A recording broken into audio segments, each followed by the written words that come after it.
आकाशवाणी भोपाल से प्रस्तुत हैं प्रादेशिक समाचार।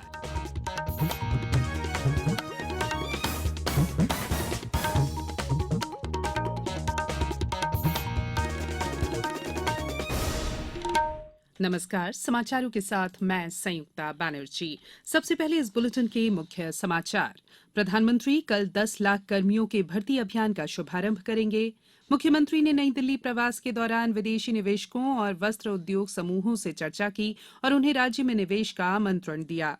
और केंद्रीय खेल मंत्री ने खेलो इंडिया की मेजबानी मध्यप्रदेश को देने की घोषणा की। अब समाचार विस्तार से।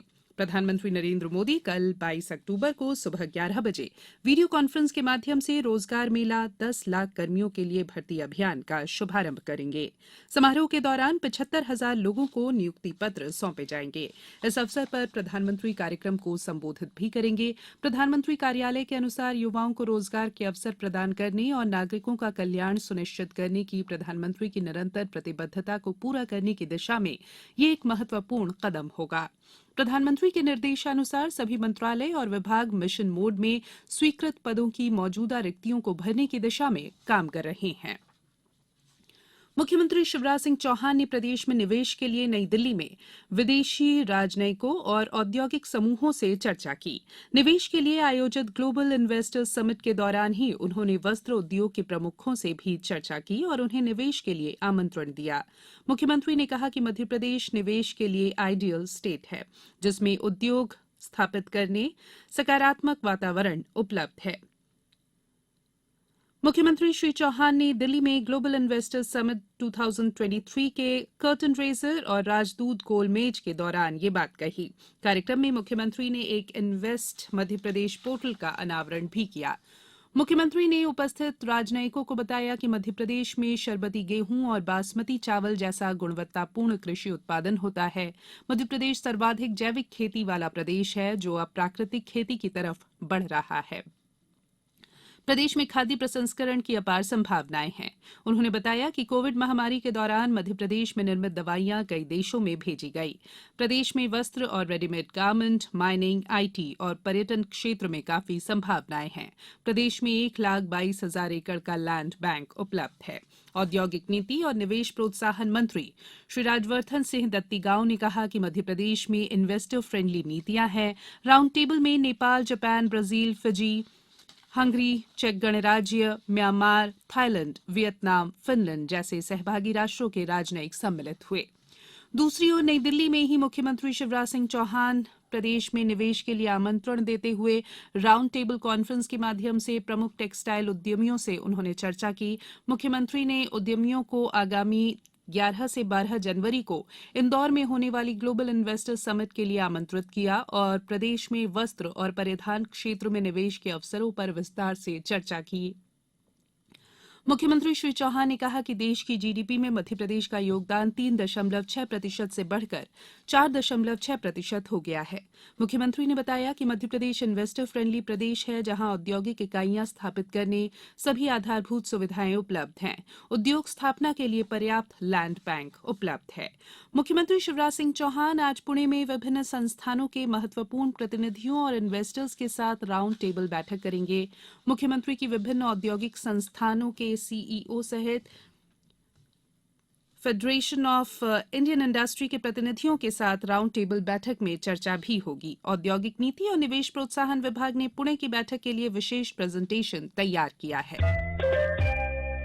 ये समाचार आप आकाशवाणी भोपाल से सुन रहे हैं। हमारे समाचारों को अब आप कभी भी और कहीं भी अपनी सुविधा के अनुसार सुन सकते हैं। ये समाचार बुलेटिन यूट्यूब, ट्विटर और फेसबुक पर AIR न्यूज भोपाल पेज पर सुने जा सकते हैं। इसके अलावा आप हमारी वेबसाइट news.air.com पर या AIR न्यूज ऐप पर भी समाचार सुन सकते हैं। ब्रेक के बाद बुलेटिन में एक बार फिर आप सभी का स्वागत है। स्वच्छता महाअभियान के दूसरे चरण के तहत प्रदेश के सभी पोस्ट ऑफिस में स्वच्छता अभियान चलाया जा रहा है। यहां डाकघरों को जहां एक ओर रंग रोगन कर नया रूप दिया जा रहा है, वहीं दूसरी ओर कचरे का निपटान कर डाकघरों में अतिरिक्त जगह निकाली जा रही है। डाक सेवा निदेशक पवन कुमार डालमिया ने बताया कि प्रदेश में डाकघरों के साथ ही डाक सेवा विभाग की कॉलोनियों को भी स्वच्छ किया जा रहा है। देखिए, इस अभियान को हम बहुत ही अलग अलग लेवल्स पे चला रहे हैं। सबसे जो पहला लेवल है हमारा सब पोस्ट ऑफिसेज। तो हमारे यहाँ मध्य प्रदेश सर्कल में 972 सब पोस्ट ऑफिसेज को हमको क्लीन अप करना है। उसमें से हमने 696 में अभी तक क्लीन अप कर लिया है। बाकी जो रिमेनिंग बचे हैं वो आगे आगे के हफ्तों में क्लीन हो जाएंगे। सेकेंड, हमने जो इनिशिएटिव जो लिया है वो है वॉल आर्ट, कि हमारी जो पोस्ट ऑफिस की दीवारें हैं उन पे हम स्वच्छता को आर्ट के फॉर्म में दिखा रहे हैं, लोकल ट्रेडिशंस को देखते हुए, ताकि लोगों तक ये मैसेज पहुंच सके कि स्वच्छता का क्या इंपॉर्टेंस है। तीसरा जो है, हमने कुछ स्पेस फ्री अप करा है, जैसे कि हमारे स्पेसेस में कुछ कचरे या पुराने फर्नीचर पड़े हुए थे, उन सबको क्लीन अप करके हमने इस तरह से 2100 स्क्वायर फीट का स्पेसअप जो है वो क्लीन अप करा है। और इस क्लीन अप स्पेसेस को जो हम जैसे डबरा में हमारी जो है पार्किंग के लिए यूज़ कर रहे हैं उसको अब। दूसरी ओर प्रदेश के शासकीय स्कूलों में भी विद्यार्थियों के बीच स्वच्छता की अलग जगाने के विशेष प्रयास किए जा रहे हैं। स्कूलों में स्वच्छता अभियान के बारे में लोक शिक्षण संचालनालय भोपाल के उप संचालक धर्मेंद्र शर्मा ने विस्तार से बताया कि भोपाल के शासकीय नवीन कन्या उच्चतर माध्यमिक विद्यालय में स्कूल की स्वच्छता टीम की छात्राएं सभी विद्यार्थियों से स्वच्छता की अपील करते हुए उन्हें स्वच्छता बरतने के लिए प्रेरित कर रही हैं। स्कूल शिक्षा विभाग के अंतर्गत हमारे यहाँ कक्षा 1 से 12वीं तक की कक्षाएं संचालित हो रही हैं वर्तमान में। तो मध्य प्रदेश शासन द्वारा स्वच्छता के संबंध में और स्कूल शिक्षा विभाग के द्वारा भी स्वच्छता के संबंध में समय समय पर आवश्यक निर्देश जागरूकता अभियान के लिए जारी किए गए हैं। और हमारे विद्यालयों में जो प्रार्थना प्रारंभ होती है, प्रार्थना प्रारंभ के समय ही स्वच्छता विषय पर इस पर विद्यार्थियों को आवश्यक जो है हमारी शासन की योजनाएं हैं और स्वच्छता का महत्व है, स्वच्छ भारत स्वस्थ भारत, इस विषय पर बच्चों को बताया जाता है। और प्रत्येक स्कूल में स्वच्छता के लिए एक शिक्षक को प्रभारी बनाया गया है। केंद्रीय और युवा मामलों के मंत्री अनुराग ठाकुर ने नई दिल्ली में 5वें खेलो इंडिया यूथ गेम्स 2022 की घोषणा कल की। अशोक होटल दिल्ली में हुए उद्घोषणा कार्यक्रम में केंद्रीय मंत्री श्री ठाकुर ने खेलो इंडिया यूथ गेम्स 2022 की मशाल मध्य प्रदेश के मुख्यमंत्री शिवराज सिंह चौहान को सौंपी। खेलो इंडिया यूथ गेम्स की मेजबानी मध्य प्रदेश करेगा।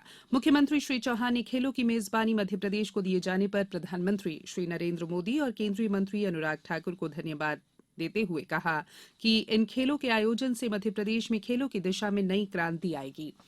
मुख्यमंत्री ने कहा कि प्रधानमंत्री नरेंद्र मोदी ने जिस संकल्प के साथ मध्य प्रदेश को खेलो इंडिया यूथ गेम्स की जिम्मेदारी सौंपी है, उसे मध्य प्रदेश पूरी शिद्दत से निभाएगा। प्रदेश के 8 नगर भोपाल, इंदौर, उज्जैन, ग्वालियर, जबलपुर, मंडला, महेश्वर और बालाघाट में 31 जनवरी से 11 फरवरी 2023 के बीच ये आयोजन होंगे। अब कुछ समाचार संक्षेप में। केंद्रीय शिक्षा मंत्री नई दिल्ली में फाउंडेशनल स्टेज 2022 के लिए राष्ट्रीय पाठ्य चर्चा की रूपरेखा का शुभारंभ उन्होंने किया। मध्य प्रदेश साहित्य अकादमी ने वर्ष 2020 के लिए प्रदेश की 6 बोलियों की साहित्यिक कृतियों के पुरस्कारों की घोषणा कर दी है।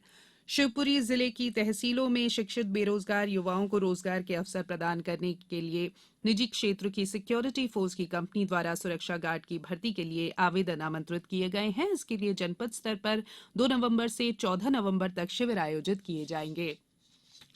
पन्ना में हीरा नीलामी कल संपन्न हो गई। इस नीलामी में 94,08,000 से अधिक रुपए के हीरे नीलाम हुए। और खंडवा के पूनमचंद गुप्ता वोकेशनल महाविद्यालय में कल स्वच्छता अभियान चलाया गया। महाविद्यालय परिसर को कचरे और प्लास्टिक से मुक्त करने के लिए शिक्षकों और छात्रों ने श्रमदान किया। अंत में बुलेटिन के मुख्य समाचार एक बार फिर। प्रधानमंत्री कल 10 लाख कर्मियों के भर्ती अभियान का शुभारंभ करेंगे। मुख्यमंत्री ने नई दिल्ली प्रवास के दौरान विदेशी निवेशकों और वस्त्र उद्योग समूहों से चर्चा की और उन्हें राज्य में निवेश का आमंत्रण दिया। और केंद्रीय खेल मंत्री ने खेलो इंडिया की मेजबानी मध्य प्रदेश को देने की घोषणा की। बुलेटिन में फिलहाल इतना ही। इजाजत दीजिए। नमस्कार।